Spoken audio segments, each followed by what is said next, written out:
के घर की ओर ड्राइव की। लेकिन जब हैली ने दरवाजा खोला और कुछ बार पुकारा तो उसे कोई जवाब नहीं मिला।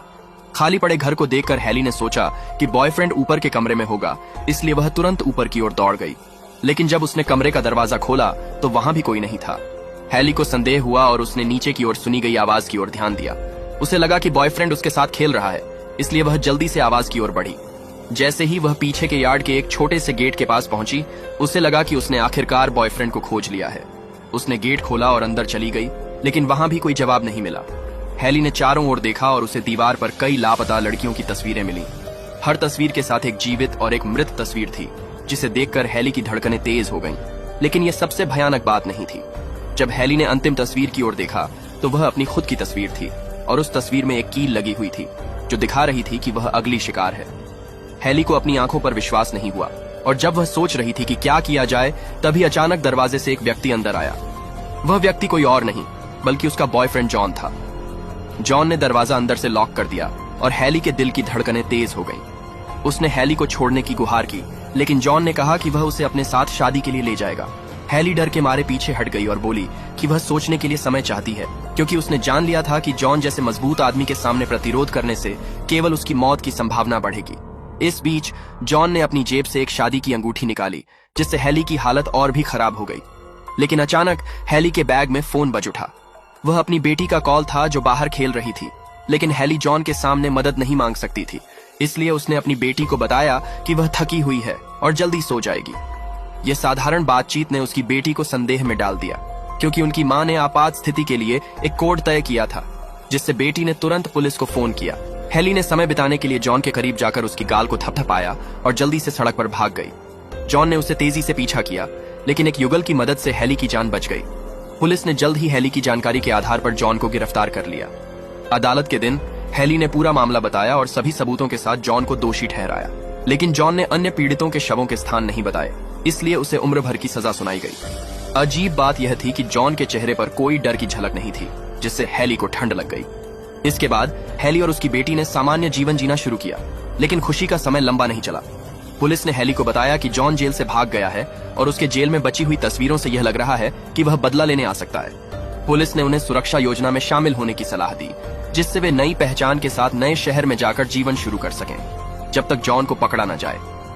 हैली की बेटी ने विरोध किया कि वह अपने दोस्त और परिवार को छोड़ना नहीं चाहती, और हैली ने भी सोचा कि अपने बुजुर्ग पिता को छोड़कर जाना मुश्किल होगा। लेकिन नियोक्ता ने कहा कि वह उनकी अनुपस्थिति में उनकी देखभाल करेगा, और पुलिस ने कहा कि उनकी सुरक्षा योजना सफल रही है, इसलिए हैली ने रिलक्टेंटली इसे स्वीकार कर लिया है। फिर भी हैली ने अपने बुजुर्ग पिता की चिंता में 2 पुरानी फोन चुपके से ले लिए और एक को नियोक्ता को दे दिया। माँ और बेटी नए घर की ओर रवाना हो गईं, लेकिन हैली की यह चाल उसे फिर से खतरे में डाल सकती थी। हैली ने यह जान लिया कि उसका बॉयफ्रेंड एक बड़ा मनोवैज्ञानिक है, और जब वह सीधे टकराव से बचने के लिए उसने प्यार का नाटक किया और जॉन को धक्का देकर भाग गई और पुलिस को बुलाया। लेकिन जल्दी ही पुलिस ने बताया कि जॉन ने जेल से भागने का तरीका निकाल लिया। डर के मारे हैली और उसकी बेटी ने छोटे शहर को छोड़कर दूसरे शहर में नए जीवन की शुरुआत की। हैली ने सोचा कि अब सब ठीक हो जाएगा, लेकिन जॉन ने अस्पताल में प्लास्टिक सर्जरी करवाई और अपना चेहरा बदल लिया। उसने न केवल डॉक्टर को गोली मार दी, बल्कि पूरी अस्पताल ही हैली के प्रति आकर्षित हो गया और उन्हें घुमाने ले जाने लगा। हैली ने अपने पिछले दर्द को भुला दिया।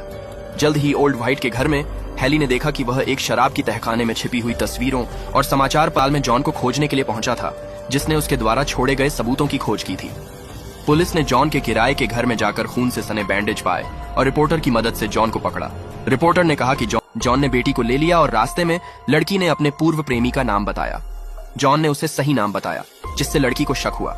जॉन ने इसे मां से सुना था और इसे ढकने के लिए बहाना किया। लड़की ने जॉन की आदतों को देखकर शंका जताई, लेकिन उसके मरने के कारण उसने अभी कुछ नहीं किया। फिर जब जॉन ने बेटी को छोड़ा, उसने हैली को अकेले पाया और एक अंगूठी निकालकर उसे शादी के लिए पूछा। अचानक हैली के फोन पर कॉल आया, जो पुलिस का था। पुलिस ने बताया कि जॉन ने प्लास्टिक सर्जरी करवाई है और उसकी तस्वीरें अभी तैयार नहीं हुई हैं। हैली ने जल्दी से फोन को अपनी बेटी तक पहुंचाने के लिए बाहर जाने का बहाना किया, और जॉन ने इस दौरान एक स्केच ऑनलाइन खोजकर हैली के ईमेल पर भेजा। दादी थी, इसलिए उसने इन्हें फेंकने का मन नहीं किया।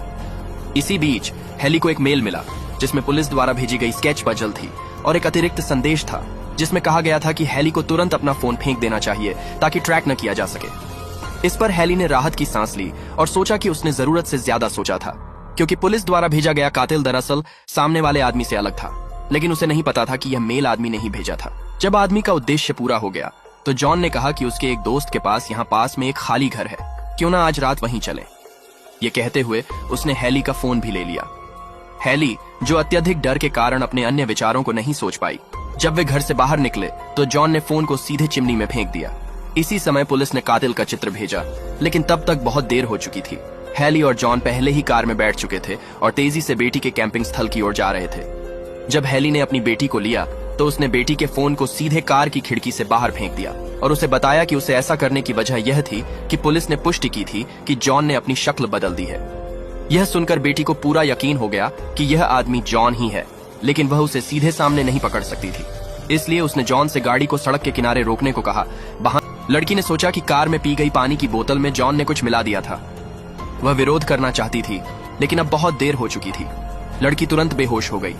इसके बाद जॉन ने हैली के पास जाकर झूठ बोला कि उसकी बेटी थक गई थी और सो गई थी। बेखबर हैली ने जॉन की मदद के लिए धन्यवाद दिया। स्थिति को देखते हुए जॉन ने एक शादी की अंगूठी निकाली और हैली से शादी के लिए कहा। हैली, जो खुशी के गर्त में थी, ने नहीं देखा कि यह अंगूठी वही थी जो पहले जॉन ने उसे दी थी। जॉन जब शैंपेन लेने गया तो हैली ने अंगूठी को गौर से देखा और महसूस किया कि यह वही अंगूठी है जिसे जॉन ने उसे पहले दी थी। अब हैली को पूरी तरह से एहसास हुआ कि यह आदमी जॉन ही है, लेकिन अब बहुत देर हो चुकी थी। जॉन पहले ही एक चाकू लेकर उसके सामने खड़ा था। हैली ने बचने की गुहार लगाई और जॉन से कहा कि वह उसकी कोई भी मांग पूरी करने के लिए तैयार है। इसके बाद उसने चुपचाप एक बगल में रखी वस्तु उठाई। सामने आना चाहिए। हैली ने जॉन को मार डाला और विश्वास किया कि इस घटना के बाद वह कभी भी किसी से दोस्ती नहीं करेगी।